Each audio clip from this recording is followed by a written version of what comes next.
en la calle.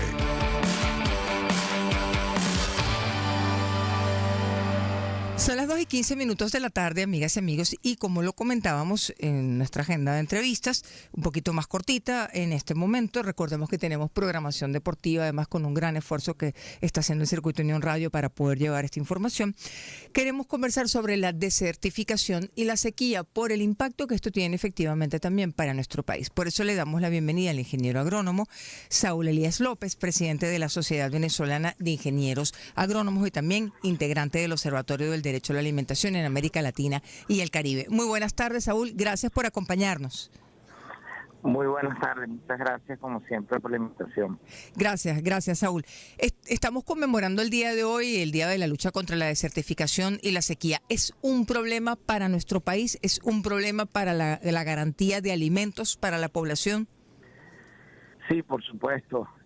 Nosotros tenemos varias zonas que son mucho más vulnerables a temas de desertificación por, digamos, un mal manejo de esta zona desde el punto de vista de lo que son la actividad bien económica que se desempeña en esa zona, bien sea no necesariamente agrícola, aunque sí, hay zonas agrícolas o digamos actividades agrícolas que generan un impacto ambiental bastante negativo, y con prácticas que terminan siendo no sostenibles. Por ejemplo, la incorporación de pequeños rumiantes, cabras y ovejas, etcétera, sin generar un equilibrio en esos ecosistemas, generó lo que hoy tenemos parte, de desertificación en todo lo que es el estado Lara.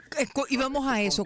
¿Cuáles son esas zonas, Saúl? ¿Cuáles son esas zonas sobre las cuales usted llama la atención?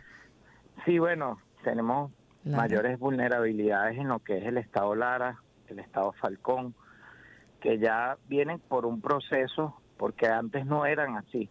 Esas zonas fueron bajo un proceso en que se introdujo estas especies y evidentemente se degradaron esos ecosistemas y resultó en muchas de esas desertificaciones que generan, pérdida de biodiversidad, un desequilibrio en los ecosistemas, por supuesto el suelo desnudo también aumenta las emisiones de gases de efecto invernadero, y todo redunda finalmente también en que el cambio climático genera un mayor impacto en que haya estas zonas mayores zonas de desertificación, y mayor vulnerabilidad desde el punto de vista de la seguridad alimentaria. En el mundo, ¿Qué impacto tiene en la producción, en la garantía de la seguridad alimentaria en el caso de nuestro país, Saúl?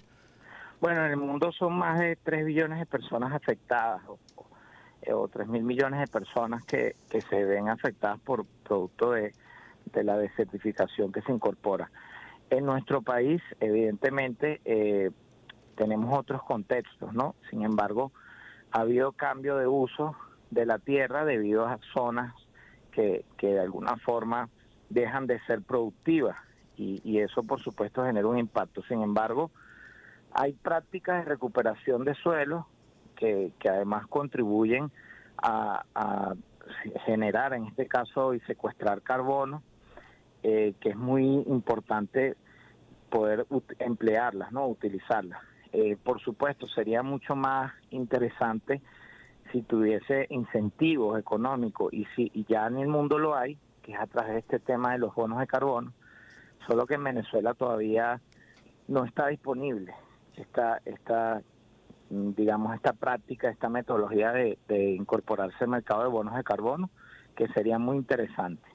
Estamos conversando con Saúl Elías López, presidente de la Sociedad Venezolana de Ingenieros Agrónomos. ¿Qué porcentaje de nuestro territorio, si ese dato se conoce, se ha desertificado, Saúl?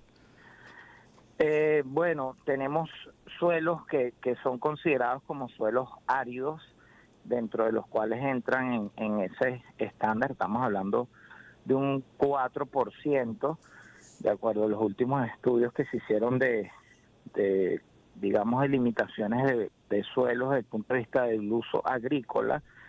4% es árido, de más o menos 90 millones de hectáreas, son algo así como 3 millones de hectáreas que están bajo este esquema de certificación, del total de las hectáreas en Venezuela. ¿Cuántas están en riesgo de desertificación, pensando siempre en la perspectiva de la producción de alimentos, Saúl? Bueno, tenemos digamos el número exacto no lo manejamos porque hacen falta que se puedan invertir en investigaciones de este tipo desde el punto de vista agrológico y lo que es los riesgos desde el punto de vista de la desertificación. Para ello, por supuesto, hace falta financiamiento en investigación y aún hoy contamos, gracias a Dios, con profesionales de edafólogos de primer mundo que se han logrado formar fuera del país y todo, en la Facultad de Agronomía, por ejemplo, en la Universidad Central de Venezuela. Una de las cátedras más fuertes es justamente esta de suelos y que hacen este tipo de estudios, pero hace falta, por supuesto, recursos para generar un plan desde el punto de vista de vulnerabilidad de la desertificación, sobre todo en estas zonas que ya había comentado, de lo que es el occidente. Uh-huh. Sí, Yaracuy también, y por supuesto ver el impacto de la incorporación de los pequeños rumiantes, sobre todo que generan este tipo de prácticas o de consecuencias, mejor dicho, si no hay un enfoque desde el inicio productivo que sea sostenible. ¿Hay un cálculo de cuánto alimento estamos dejando de producir por la desertificación como país?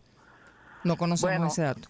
No, realmente no, porque ¿qué ocurre? Nosotros tenemos muchas hectáreas que no estamos utilizando, que tienen vocación productiva y que no tienen limitaciones agrícolas inclusive, o que tienen otro tipo de limitantes. Entonces, digamos que las zonas que entran en desertificación sencillamente quedan inhabilitadas para producción vegetal. Claro. Y bueno, las siguen usando en algunos casos para producción animal.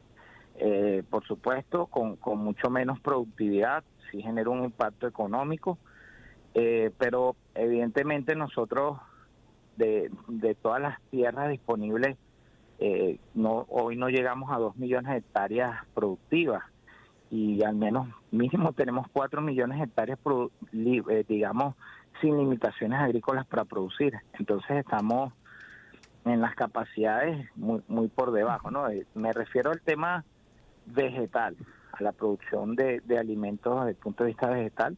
Desde el punto de vista animal es otra cosa, ya con las tierras que se ocupan para la ganadería y tanto vacuna como bufalina. Los bonos de carbono, Saúl, no queremos despedir la conversación sin preguntarle, ¿los bonos de carbono serían una oportunidad para la producción agrícola en nuestro país, desde esta perspectiva?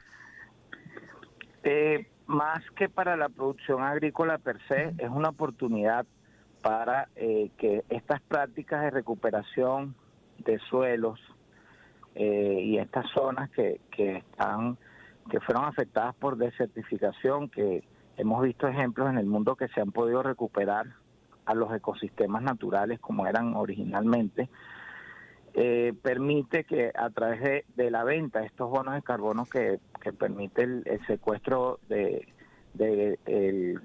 CO2, incorporando especies arbóreas y también cultivos de cobertura, sería digamos una dinámica para financiar justamente este tipo de proyectos de recuperación de estos ecosistemas que están frágiles o los que ya de alguna forma ya están declarados de alguna forma desérticos. Saúl, muchísimas gracias. Gracias por acompañarnos en la tarde de hoy. No, muchísimas gracias como siempre por la invitación. Gracias. 2:24 de la tarde conversábamos con Saúl Elías López, presidente de la Sociedad Venezolana de Ingenieros Agrónomos, a propósito de la relación entre desertificación, hoy conmemoramos el Día de la Lucha contra la Desertificación, y la situación de las tierras agrícolas en nuestro país. 2:24 de la tarde, cumplimos también